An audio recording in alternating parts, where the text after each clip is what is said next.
بسم اللہ الرحمن الرحیم. ناظرین، میں ہوں آپ کا میزبان محمد بلال.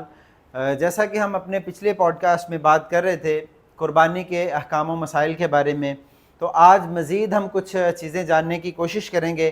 ہمارے ساتھ آج سے پھر سے موجود ہیں محترم جناب مفتی ابوالحسن صاحب. ہم ان سے جاننے کی کوشش کریں گے کہ قربانی کے احکام و مسائل اور ان کے بارے میں، قربانی کے بارے میں جو سوالات کیے جاتے ہیں، عام عوام الناس کے دلوں میں جو سوالات ہوتے ہیں ان کے جوابات جاننے کی کوشش کریں گے. تو آئیے چلتے ہیں مفتی ابوالحسن صاحب کے پاس. السلام علیکم. وعلیکم السلام. شیخ، ہم نے کل کچھ مسائل ڈسکس کیے تھے، تو آج میں اسی تسلسل کو جاری رکھتے ہوئے آپ سے یہ سوال کرنا چاہتا ہوں کہ قربانی کے جانور کی عمر کے بارے میں آپ کا کیا کہنا ہے؟ قربانی کا جانور، اس کی عمر کیا ہونا چاہیے؟ 2 دانت ہونا چاہیے، یا جس کو ہم آج کل پکا کھیرا کہتے ہیں، تو اس کے بارے میں کیا حکم ہے؟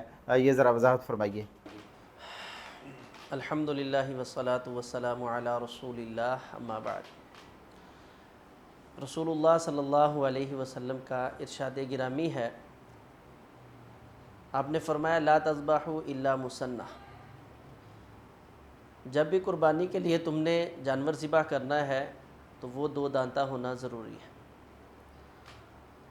تو اس مطلق الفاظ سے یہ بات سمجھ آتی ہے، اونٹ، گائے، بکری، دمبا، یہ جو 4 نسلیں ہیں، اس میں سے جب بھی ہم جانور قربانی کے لیے لیں گے تو وہ 2 دانتا ہونا ضروری ہے.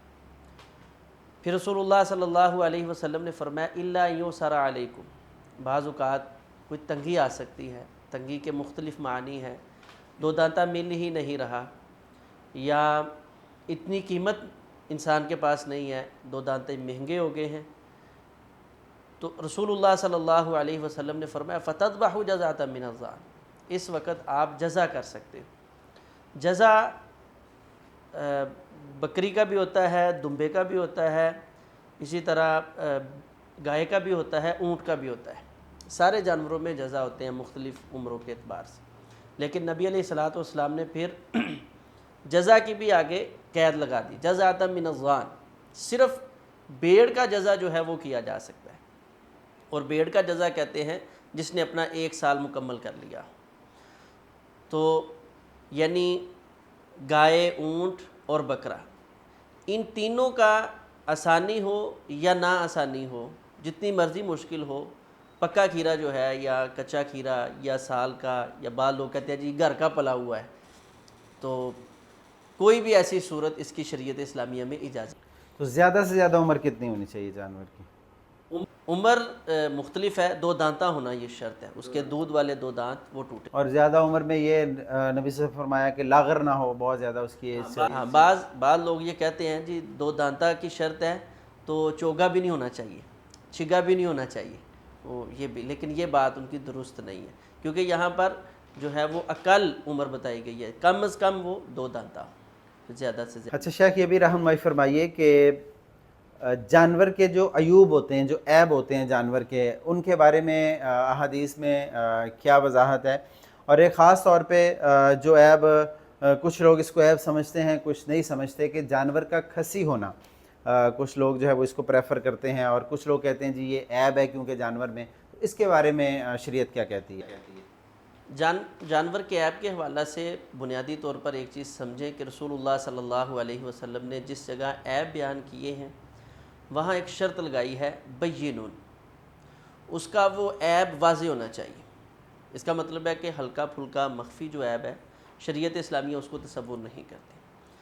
اور لاغر جانور جس کی میخ کی ہڈی کی میخ جو ہے وہ ختم ہو چکی ہے، بیمار ہے، جس کی بیماری بالکل واضح ہے، نبی علیہ الصلوۃ والسلام نے بین مرضھا، اس کی بیماری واضح ہو، اس کا لنگڑا پن واضح ہو، اس کا کانا پن واضح ہو، تو واضح بیماری ہو تو وہ قربانی کے لائق نہیں ہے.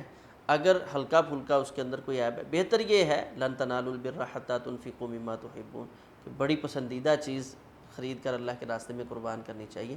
لیکن اگر کوئی ہلکا پھلکا عیب یا بعض اوقات خریدنے کے بعد سمجھ آتی ہے تو بعض لوگ پریشان ہو جاتے ہیں، تو یہ پریشان ہونے کی ضرورت نہیں ہے.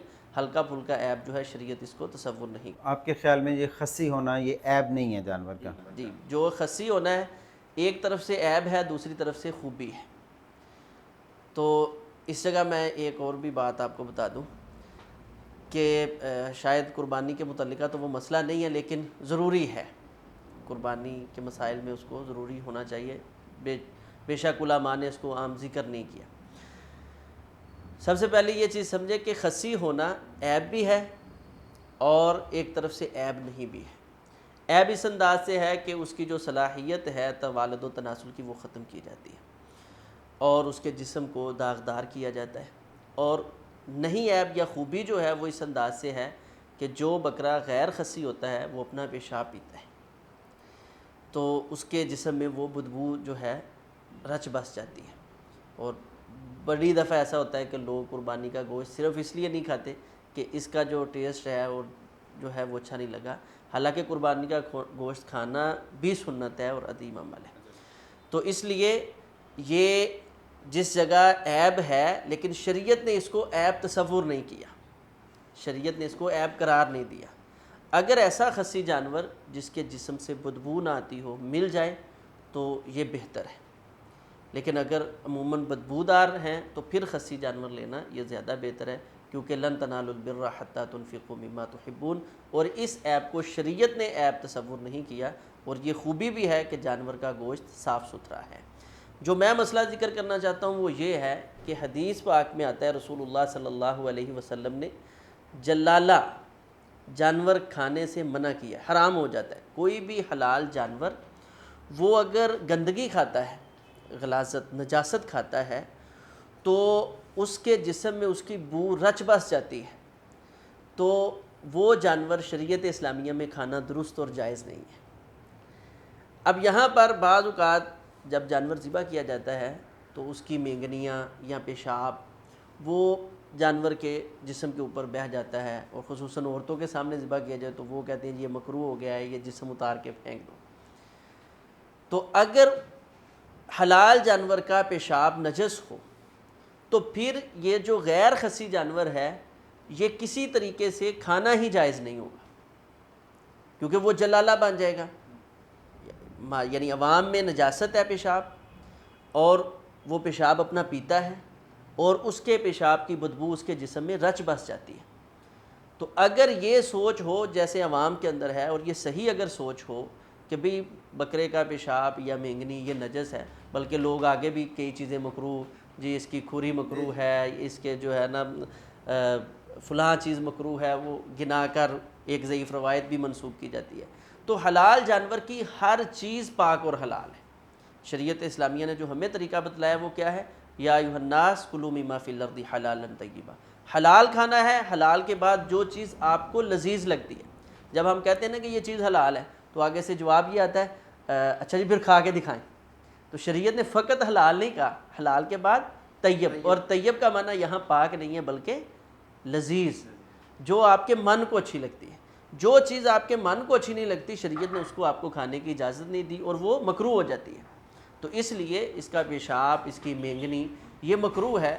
اسی طرح کوئی اور عمدہ چیز، کوئی شخص بکرے کا گوشت پسند ہی نہیں کرتا تو اس کے لیے مکروہ ہو جائے گا۔ تو مکروہ کا مطلب بھی یہ نہیں کہ یہ حرام ہے، مکروہ کا مطلب ہے کہ فی نفسی ہی یہ چیز حلال ہے لیکن میں اس کو استعمال کرنا پسند نہیں کرتا۔ تو یعنی اس مسئلے سے خصی جانور سے ہمیں دو چیزیں سمجھ آئی، ایک یہ کہ خصی ہونا یہ وہ عیب نہیں ہے جس کو شریعت اسلامیہ نے عیب تصور کیا ہے۔ نمبر 2 پر جیسے اس کا پیشاب پینے سے یہ حرام نہیں ہوتا، جلالہ نہیں بنتا، اگر اس کا پیشاب کپڑوں پہ لگ جائے یا اس کا پیشاب گوشت پر لگ جائے تو وہ اس کے اوپر بھی کوئی قدغن یا قباحت نہیں ہے، اس کو بس استعمال کیا جا سکتا ہے۔ اچھا شیخ، میرا اگلا سوال یہ ہے کہ جانور کو ذبح کرنے کا طریقہ کیا ہے؟ کیونکہ کچھ لوگ کہتے ہیں، ہم نے اکثر سنا بھی ہے اور دیکھا بھی ہے کہ اگر کوئی جانور تڑپ رہا ہو تو کچھ لوگ جو ہے وہ کسائی کو برا بھلا کہنا شروع کر دیتے ہیں، جی جانور کو تڑپا رہے ہو، اس کی فوری جان نکلنی چاہیے۔ تو کیا طریقہ کار ہے جانور کو ذبح کرنے کا؟ اس میں شریعت ہماری کیا رہنمائی کرتی ہے؟ جی بالکل، ہمارے معاشرے میں اس طرح کی معاملات اور کوتاہیاں جو ہیں جانور کے حوالہ سے پائی جاتی ہیں۔ رسول اللہ صلی اللہ علیہ وسلم کا حکم ہے، آپ نے فرمایا کہ جب تم جانور کو ذبح کرو تو اچھے طریقے کے ساتھ ذبح کرو، اور ایسے کئی طریقے رسول اللہ صلی اللہ علیہ وسلم نے اس سے ہمیں منع فرمایا ہے جس سے جانور کو تکلیف اور اذیت ملتی ہے، جیسے جانور کے سامنے آلات کو تیز کرنا، جانور کے سامنے کسی جانور کو ذبح کرنا، بلکہ رسول اللہ صلی اللہ علیہ وسلم نے ایک شخص کو دیکھا تو آپ نے فرمایا کہ تو اس جانور کو 2 بار مارنا چاہتا ہے یا کئی موتیں مارنا چاہتا ہے، تو اس لیے احسان کرنا چاہیے جانور کے ساتھ۔ اب احسان کا طریقہ جو ہمارے ذہن میں یا لوگوں کے اندر مشہور ہے وہ یہ ہے کہ بس جانور کو پکڑا، ذبح کیا، تو اس کے بعد جانور بالکل ٹھنڈا ہو گیا تو کسائی اور دیگر لوگ اچھا جی اس کا ہاتھ بڑا ہلکا ہے، تو یہ طریقہ جو ہے یہ شریعت اسلامیہ میں پسندیدہ نہیں ہے۔ جانور جو ہے ذبح کرنے کا اس کا طریقہ رسول اللہ صلی اللہ علیہ وسلم اور صحابہ اکرام سے وہ اسی طرح ثابت ہے۔ عبداللہ بن عمر رضی اللہ تعالیٰ عنہ بیان فرماتے ہیں کہ جانور کو ذبح کرو، اس کی جو رگیں ہیں ان کے اوپر چھری چلا دو، اور چھری چلا دینے کے بعد اس کا خون بہنے دیجیے، جو جلدی سے منکا توڑ دیا جاتا ہے، یہ طریقہ درست نہیں ہے۔ شیخ اس میں ایک میں چلتے چلتے آپ سے تھوڑی سی وضاحت چاہتا ہوں، یہ کہ یہ تو ایک جانور میں نے اور آپ نے اپنے گھر میں کرنا تو ہم اچھے سے تسلی سے اس کو کریں اور وہ ٹھنڈا ہو لے اور پھر اس کی کھال اتاریں، جہاں پہ سینکڑوں جانور ذبح ہونے ہیں، مطلب اجتماعی قربانی جیسے ہمارے ہاں معاشرے میں رجحان ہے اجتماعی قربانی کا۔ اب ایک بندہ جو ہے اور آج کل تو خاص طور پہ بکرے کی بھی مطلب وہ قربانی اجتماعی ہی ہو رہی ہے، لوگ باہر سے کرواتے ہیں، گھر میں نہیں لاتے، چلیں خیر ایک اچھی سہولت ہے، اس سے لوگ قربانی سے استفادہ حاصل کر لیتے ہیں۔ تو جہاں پہ اتنی بڑی تعداد میں ہو رہے ہوتے ہیں، 200-400 جانور ذبح ہو رہا ہوتا ہے، وہاں پہ انتظار کیا جائے کہ اب یہ جانور ٹھنڈا ہوگا پھر اس کی کھال اتاری جائے گی، تو وہ تو مطلب بہت لمبا کام ہے کیا؟ نہیں، اس میں اصل سمجھنے والی بات ہے بہت زیادہ۔ اور پھر ایک اور بھی کہ اب وہاں پہ اتنی جگہ ہم کہاں سے لائیں کہ ایک جانور کے سامنے دوسرے جانور کو ذبح نہ کریں۔ دیکھیں جو شریعت کا کلیہ قاعدہ ہے وہ بڑا واضح ہے، ان چیزوں کے لیے ایسا راستہ جو ہے وہ اپنایا جا سکتا ہے کہ جانور الگ ایک باڑے میں رکھے جائیں، وہاں سے ایک ایک کر کے لے کر آتے جائیں اور اس کو فوراً وہاں ذبح کرتے رہیں۔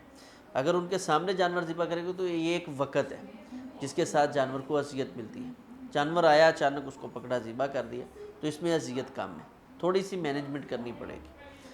تو اس چیز کو جو اجتماعی قربانیوں والے ہیں وہ مد نظر رکھیں کہ جانور ذبح خانہ میں اس وقت لے کر آئیں جب اس کو ذبح کرنا ہے، اور ذبح خانہ اور باڑہ جو ہے یہ دونوں الگ الگ بنانے چاہیے تاکہ جانور کو اذیت سے بچایا جائے۔ باقی جو میں بیان کر رہا تھا ذبح کا طریقہ، تو اس کی رگیں ساری کاٹ کر اس کو ہلکا سا چھوڑ دینا چاہیے، اور بعض فقہا کے نزدیک رسول اللہ صلی اللہ علیہ وسلم کی جو حدیث ہے کہ نبی علیہ الصلاۃ والسلام نے مجسمہ جو جانور ہے اس سے منع فرمایا ہے۔ مجسمہ کہتے ہیں کہ کسی جانور کو باندھ کر ذبح کرنا یا قتل کرنا تیر کے ساتھ یا چھری کے ساتھ یا پتھر کے ساتھ، تو رسول اللہ صلی اللہ علیہ وسلم نے اس سے منع فرمایا ہے۔ تو ایک تو اس سے فقہا نے مراد لیا کہ نشانہ بازی جو ہے وہ کرنا درست نہیں ہے، جانور کو یا پرندے کو باندھ کے اس پر اپنا نشانہ پختہ کرنے کے لیے معاملات کیے جائیں، اور دوسرا بعض فقہا کے نزدیک جانور کو اس انداز میں جکڑ دیا جائے کہ وہ بالکل حرکت ہی نہیں کر سکتا، یا آپ نے دیکھا ہوگا کہ آپ کو فیس بک یا یوٹیوب پر ایسے کسائی نہیں اناڑی نہیں، بہت ماہر کسائی اپنے آپ کو منوانے کی کوشش کرتے ہیں، میں اکیلا جانور کو ذبح کر لیتا ہوں، تو وہ اکیلا کیسے ذبح کرتا ہے کہ وہ اس کی جو گردن ہے اس کو مروڑتا ہے اور نیچے پھینک دیتا ہے، وہ ہلتا ہی نہیں۔ لوگ کہتے ہیں کہ شاید اس نے کوئی دم کر دیا ہے، حالانکہ وہ دم نہیں، اس نے اپنے تجربے کی بنیاد پر اس کی گردن کو اس انداز میں موڑا ہے کہ اس کا منکا ٹوٹ گیا ہے۔ تو منکا ٹوٹنے کے ساتھ اس کا جو تعلق تھا وجود کے ساتھ وہ بالکل ختم ہو گیا، اب وہ تڑپ نہیں سکتا، تو اوپر سے وہ چھری پھیر دیتا ہے، اور لوگ کہتے ہیں جی یہ بہت ماہر کسائی ہے۔ تو اس طرح کے انداز یہ جہالت پر مبنی ہے، مہارت نہیں ہے۔ یہ طریقہ کار وہی ہے جس طرح سے جس کو عام زبان میں ہم جھٹکا کہتے ہیں، جھٹکا، بالکل بالکل ایسے جھٹکے سے جو ہے نا اس کی گردن ایک دم سے اس کو ذبح کر دینا۔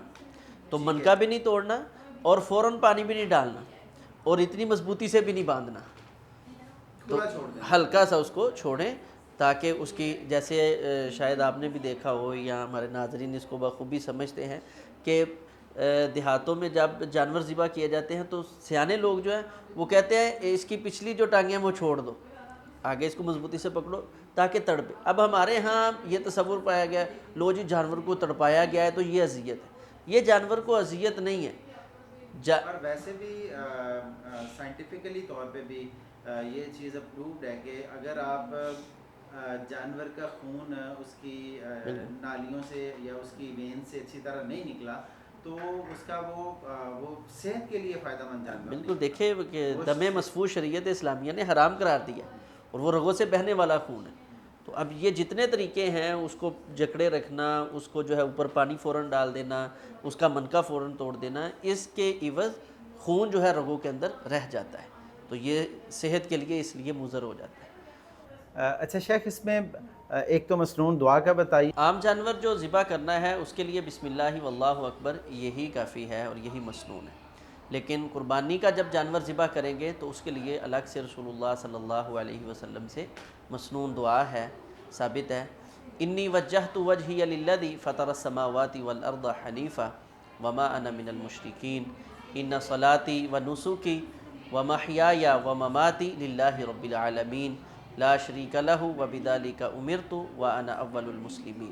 تو یہ الفاظ ادا کرنے کے بعد پھر اللہ تعالیٰ سے دعا کرنی ہے، اللہم تقبل منی وعن اہلی، یعنی خود ہم ذبح کر رہے ہیں تو میری طرف سے اور میرے گھر والوں کی طرف سے اس کو قبول فرما لے، اور اگر کوئی اور آپ کی نیابت میں جو ہے جانور ذبح کر رہا ہے تو وہ وہاں سے نام لے گا، جیسے اللہم تقبل من محمد وعن اہلہ، تو اس کے بعد بسم اللہ واللہ اکبر پڑھ کر جانور کو جو ہے وہ ذبح کیا جائے۔ دوسرا یہ بتائیے کہ کیا عورت جو ہے وہ جانور کو ذبح کر سکتی ہے؟ نہیں، یعنی پہلا سوال تو اصل میں یہ بن گیا کہ قربانی ذبح کون کرے؟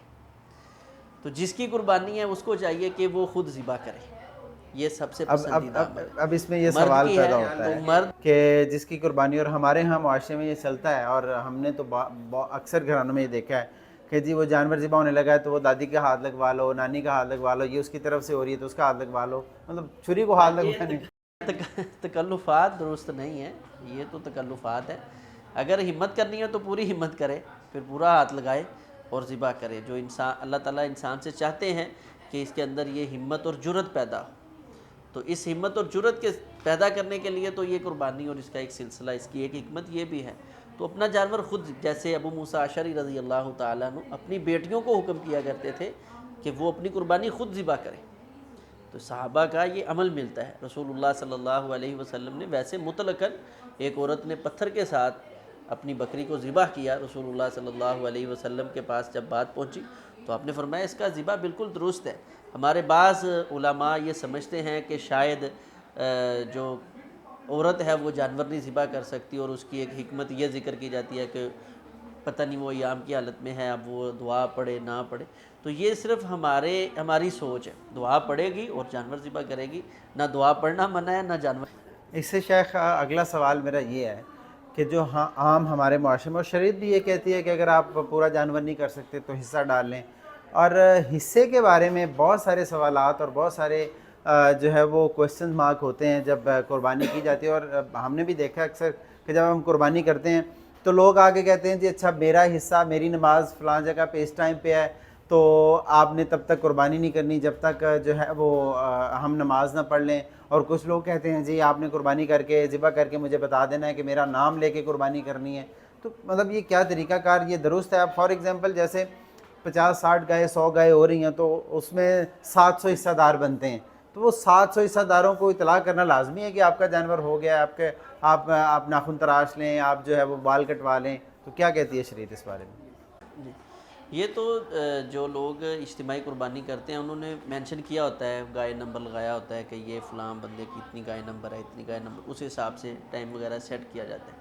موجودہ دور میں جو ہمارے ہاں بڑا ایک مسئلہ درپیش ہے وہ یہ ہے کہ ایک بندے کا فرسٹ ٹائم پہ آ جاتا ہے ٹائم، لیکن عموماً یہ بھی دیکھا جاتا ہے کہ جو قربانیاں کرنے والے ہیں ان کا ٹائم بہت قریب ہوتا ہے، اور جو حصہ ڈالنے والے ہیں وہ اگر تو دیہات سے ہیں تو دیہات میں 7 ساڑھے 7 بجے سے پہلے نماز عید نہیں ہوتی، تو اب ایک جو صحیح البخاری کی روایت ہے اس کی پیش نظر علماء کہتے ہیں کہ اس بندے نے نماز نہیں پڑھی تو اس کی یہ قربانی ضائع اور فاسد ہے، تو اس کو چاہیے کہ ان کو اطلاع کرے جہاں اجتماعی قربانی ہے، تو وہ جو ہے اس وقت قربانی کرے جب اس بندے نے نماز پڑھ لی ہے۔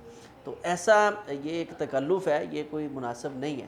جس روایت میں یہ وضاحت ہے وہاں آگے رسول اللہ صلی اللہ علیہ وسلم نے یہ وضاحت کی ہے، من ذبح قبل الصلاۃ، صرف نماز پڑھنا ہی ضروری نہیں ہے، نماز کا ہو جانا ضروری ہے۔ اگر نماز ہو گئی ہے، جیسے اجتماعی قربانی والے وہ فرسٹ ٹائم پہ رکھتے ہیں، تو اب یہ جتنی بھی قربانیاں کریں گے نماز کے بعد ہو رہی ہیں، تو یہ اور ویسے بھی تکلف ہے نا شیخ کہ آپ دیکھیں کہ جب آپ اتنا اعتماد کر رہے ہیں کہ اپنی امانت جو ہے وہ اس کے سپرد کر رہے ہیں کہ آپ جو ہے وہ یہ اس میں دوندا بھی آپ نے دیکھنا ہے، جانور کے عیب دار بھی آپ نے دیکھنا ہے، تو میرے خیال سے تو اس میں یہ بھی کوئی قباحت نہیں ہونی چاہیے کہ آپ نماز پڑھ لیں تو اس کو قربان کر دیں۔ اس میں پھر اور بہت بڑی قباحت آ جائے گی نا، اگر ہم یہ شرط لگائیں کہ ہر بندے کا نماز پڑھنا ضروری ہے، تو مثال کے طور پہ ایک عورت ہے وہ ایام کی حالت میں اس نے قربانی کرنی، نماز نہیں وہ پڑھنی، کب کرے گی؟ اب اس نے نماز تو نہیں پڑھنی، تو اب وہ قربانی کب یہ کرے بندہ گی؟ سویا رہ گیا ہے، یہ بندہ مسافر ہے۔ مسافر ہے، ٹھیک ہے، تو گھر میں اس کے قربانی ہے اور وہ نماز نہیں پڑھ سکا، تو اب کیا گھر والے قربانی نہ کریں؟ تو جو رسول اللہ صلی اللہ علیہ وسلم کے اگلے الفاظ ہیں وہاں آپ نے مطلقاً نماز کا، کہ نماز سے پہلے نہیں، نماز کے بعد اگر قربانی کرتا ہے تو وہ درست ہے۔ تو اگر ہم اس کو ہر فرد کے اوپر فٹ کر دیں، ایسی قید لگائیں گے تو یہ بہت بڑی مشقت میں لوگوں کو ڈالنا ہے، خصوصاً جو لوگ انتظام و انصرام کر رہے ہیں ان کو ایک مشقت میں ڈالنا ہے۔ اس لیے وہ باقاعدہ طور پر نماز ادا کرنے کے بعد جانور ذبح کر رہے ہیں، تو یہ نماز کے بعد جانور ذبح ہو رہے ہیں اور ان کی قربانی۔ بہت شکریہ شیخ۔ جس روایت کے اندر وہ الفاظ ہیں، یہ اس کا پس منظر بھی آپ دیکھیں کہ تب صحابہ نے ابھی نماز نہیں پڑھی تھی، یہ نہیں کہ اس نے کہا کہ جی آپ نے نماز پڑھی ہے تو میں نماز سے رہ گیا ہوں تو میں پہلے جانور ذبح کر آیا۔ اس صحابی نے نماز جماعت کے ساتھ آ کر ادا کی تھی اور اسے پہلے جانور ذبح کر لیا تھا، ٹھیک ہے، تو اس کا مطلب ہے جماعت ہونے سے پہلے جو شخص قربانی کرتا ہے اس کی قربانی نہیں ہے، وہ گوشت ہے۔ اگر جماعت ہونے کے بعد کوئی شخص قربانی کر لیتا ہے تو انشاءاللہ اگر اس نے نماز نہیں پڑھی، کوئی عذر کوئی سبب آ گیا ہے یا اس کے علاقے میں تاخیر سے ہو رہی ہے، تو انشاءاللہ اس کی قربانی وہ ہو جائے۔ بہت شکریہ شیخ، اللہ تعالیٰ آپ کو برکت دے۔ میں دیکھنے والے ناظرین سے گزارش کرتا ہوں کہ آپ اس پروگرام کو پورا لازمی دیکھیے گا۔ مزید اگر آپ کے کوئی سوالات ہوں تو آپ ضرور مینشن کر سکتے ہیں، کمنٹ سیکشن میں مینشن کر سکتے ہیں، ہم انشاءاللہ اس کا جواب دیں گے۔ اللہ تعالیٰ جو ہم نے سنا ہے اس کو اسی طرح عمل کرنے کی بھی توفیق عطا فرمائے۔ بہت شکریہ، اپنے میزبان محمد بلال کو اجازت دیجیے۔